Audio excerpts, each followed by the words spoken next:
ஆதித்த ஞாயிறு தாக்குதலினுடைய 7வது வருட நினைவு நிகழ்வுகள் நடைபெற்று கொண்டிருக்கின்ற இந்த நேரத்திலே அந்த தாக்குதல் காரணமாக மரணித்த உறவினர்களுக்கும் குடும்பத்தை உறுப்பினர்களுக்கு வந்து எங்களுடைய அனுதாபத்தை மீண்டும் தெரிவிக்கின்ற அதே சமயம் அந்த தாக்குதல் காரணமாக ஒட்டுமொத்த முஸ்லிம் சமூகமே பழிவாங்கப்படுகின்ற அளவுக்கு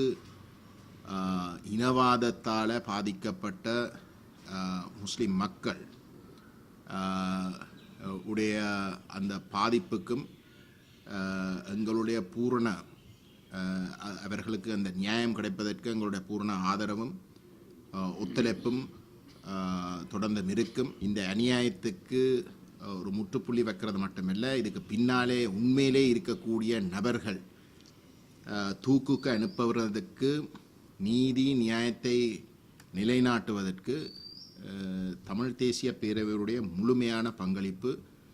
எப்பொழுதும் இருக்கும் என்பதையும் நாங்கள் இந்த இடத்துல வந்து சுட்டிக்காட்ட விரும்புகின்றோம்.